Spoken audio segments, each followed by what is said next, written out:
Jen, and we're out here in the backyard. We're gonna harvest some mallow. Everybody's been talking about mallow in the group lately and asking me questions about it. Some people are cooking with it. It's pretty cool. This is our California variety of mallow. It grows wild here, and I'm just gonna get a piece so you can kind of see a little bit about the plant. We didn't plant these here, they volunteered this year. So here's my mallow. Can you see that okay?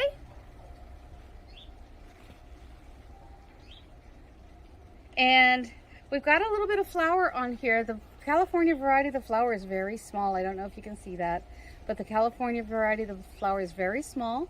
The leaves are wide like this, and they are delicious. I made stuffed mallow leaves the other night using a dolma recipe, a Greek dolma recipe. So that was a lot of fun. Okay, but I've got my machete and I've got my wheelbarrow, so I'm gonna grab that and then I'm gonna start taking down some plants. Here we go. Okay, here we go.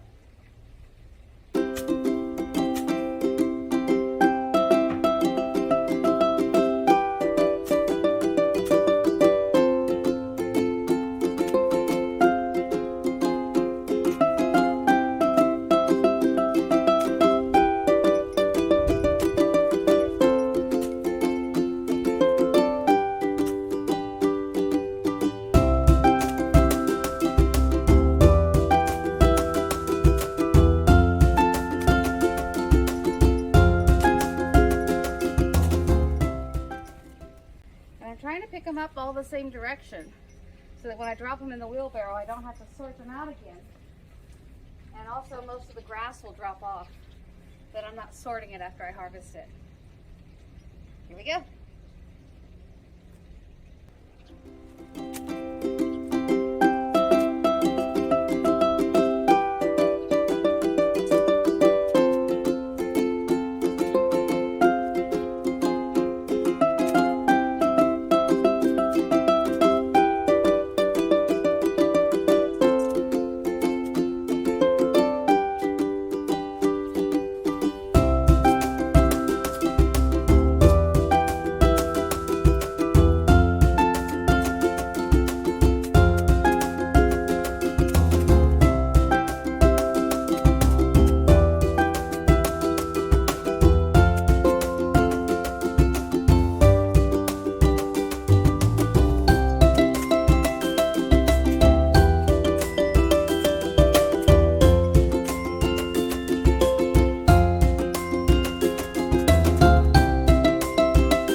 I think it's about time for some water.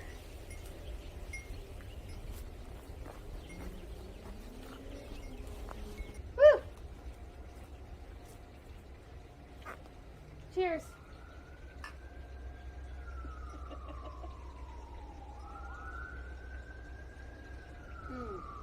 Orange juice, soda water, a little dash of salt, replenishes the electrolytes.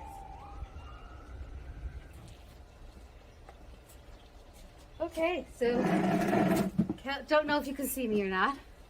Here is the mallow, and I've got some kitchen scissors. I've got a pan to put it in, and I'm just going to do my harvesting as I go. Now, when I take these off, I learned a little trick on the farm. I can lay them across the handles here, and then all I have to do when I'm all done is pick them up as a bundle, put them right back in the wheelbarrow. But I'm just going to take the leaves right now. See, they wilt pretty quick when you cut them. Don't worry about that because I'm going to put all these in a bin. This is just a bin to carry it in the house with. You don't have to sit through the filling of the whole bin. But I'm going to put these in the bin and then take it in the house and wash them off real good. Okay, so using good, clean, fresh water in a larger bin, they will actually get to soak. And I was told to soak them for about 15 to 20 minutes. You can leave it a little longer if you want to. It not only helps them to rehydrate, but it also helps to remove any pests. And since we don't use pesticides, it's probably a good idea. Okay, this is not the fastest way to do this. Just give you an idea of how much space you want when you take these off, and then just simply put them in the bucket. Boop. And there it is. So I'm going to work on that for a while. I'm probably going to put my bucket over here and snip them right into the bucket. And then I'll come back when I've got it all done. Okay? Post your questions in the comments. And don't forget to like and subscribe. Thanks.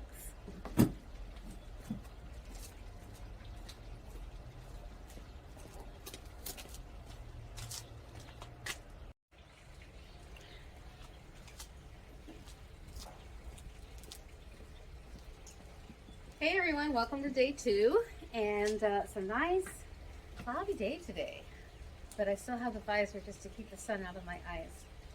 You might be wondering why I was wearing gloves yesterday, and the main reason is this is hard work on your hands. You should always be kind to your hands. So I wear the gloves while I'm doing it just to help hold in my own natural moisture, and like I said, less wear and tear on the hands. I have very dry hands. Despite the fact that I use all my good stuff I'm supposed to, even if I use the bad stuff, I still have dry hands. Actually, it's worse. So I want you to see over here in the background, I don't know if you can see it right now, but that little white tub over there, that's our harvest from yesterday. And it is soaking in water. I covered it to keep the creatures up. So you can see the wilt kind of goes away on these leaves, and they really perk up when they've been in the water. So I'm soaking them, like I said, I like to soak them overnight, helps get rid of creatures, and then they will be processed today. So the second part of the process will happen today with them. I'm going to continue working on these. My goodness, this is a lot of mallow. Anyway, so yesterday I reviewed the video from yesterday, and I noticed maybe a few things I might have left out. Okay, you don't need a lot of stem on these. Matter of fact, I don't like stem, especially if I'm going to stuff them with that grape leaf recipe that I was talking about. So when I'm cutting it right about here. So I got a little bit of stem on it so it can still absorb that water nice and pretty, right? It's got a tiny bit of stem, but it doesn't have a lot of it. I don't measure, I don't worry about it if one's a little off, okay? I sit back, take care of your back, relax. This is a great thing to do while you're watching TV, or anything else where you just, don't have anything else to do with your hands. It's really fun. It's kind of like knitting, but it's harvesting. It's food.